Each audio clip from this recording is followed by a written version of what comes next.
హిందువుల దేవతల్ని కించపరిచాడు అనేటువంటి ఆరోపణలు ఎదుర్కొంటున్న అన్వేష్ని అరెస్ట్ చేయాలి, అరెస్ట్ చేయొద్దు, రెండిట్లో ఒక్కటి కామెంట్ చేయండి. అన్వేష్ ఈ కామెంట్స్ చూసేలా చేస్తాడు. ఇది నా ప్రామిస్. ఖచ్చితంగా అన్వేష్ ఈ కామెంట్స్ చేస్తాడు. ప్రతి ఒక్కళ్ళు అతని విషయంలో ఏమనుకుంటున్నారు కింద రాయండి, మంచిగా రాయండి. ఎవరిని తిట్టవసరం లేదు, మంచిగా రాయండి. అతని కామెంట్స్ చేస్తాడు. అరెస్ట్ చేయాలి, అరెస్ట్ చేయక్కర్లేదు, ప్రజలు తన గురించి ఏమనుకుంటున్నారు అనేది అతను తెలుసుకుంటాడు. ప్రముఖ యూట్యూబర్, ట్రావెలర్ కూడా అతను. అన్వేష్ చేసినటువంటి వ్యాఖ్యలు తెలుగు రాష్ట్రాల్లో ఒక పెను దుమారాన్ని రేకెత్తిస్తున్నాయని చెప్పుకోవాలి. ఎందుకంటే విదేశాల్లో పర్యటిస్తూ తన వ్లాగ్స్ ద్వారా అనేక మంది, లక్షలాది మంది అభిమానులను సంపాదించినటువంటి అన్వేష్ తాజాగా హిందీ దేవతలు, ప్రముఖ ప్రవచనకర్త గరికపాటి మీద కూడా చేసినటువంటి వ్యాఖ్యలు అతన్ని తీవ్రమైన చర్చల్లోకి, అతన్ని అంశం చిక్కుల్లోకి నెట్టేసిందని చెప్పుకోవచ్చు. ఒక సామాజిక అంశం మీద అతను స్పందిస్తూ చేసిన వ్యాఖ్యలు హిందూ ధర్మాన్ని, సంప్రదాయాల్ని, భక్తుల మనోభావాలను కూడా తీవ్రంగా కించపరిచేలాగా ఉన్నాయి అని ఇంటర్నెట్లో డిస్కషన్ నడుస్తున్నాయి. దీని గురించి హిందూ సంఘాలు కూడా మండిపడుతున్నాయి. ఆబ్వియస్లీ ఈ వ్యవహారం కేవలం సోషల్ మీడియా చర్చగా కాకుండా న్యాయపరమైన అంశంగా మారింది. ఈ వివాదం అసలు ఎక్కడ మొదలైంది అంటే, ఇటీవల నటుడు శివాజీకి సంబంధించి వస్త్రధారణ గురించి, హీరోయిన్ల గురించి అతను చేసిన వ్యాఖ్యల గురించి సోషల్ మీడియాలో పెద్ద ఎత్తున చర్చ జరుగుతోంది. ఇప్పటికీ జరుగుతూనే ఉంది. ఈ అంశం మీద అన్వేష్ స్పందిస్తూ ఒక వీడియో విడుదల చేశాడు.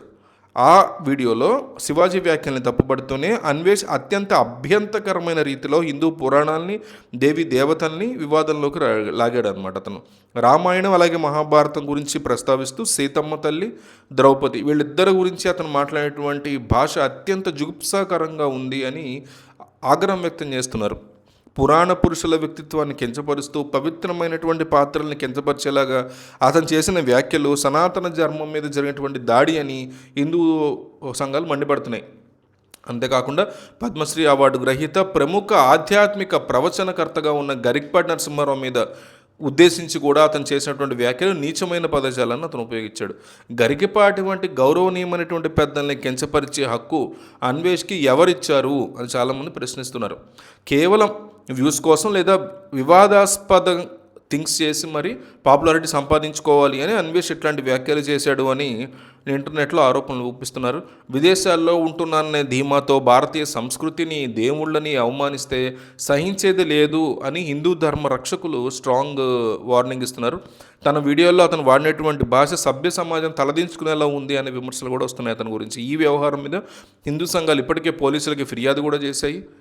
అన్వేష్ వ్యాఖ్యలు మతపరమైనటువంటి మనోభావాల్ని దెబ్బతీసేలాగా ఉన్నాయని, తక్షణమే అతని మీద కఠిన చర్యలు తీసుకోవాలి అని డిమాండ్ కూడా వినిపిస్తుంది.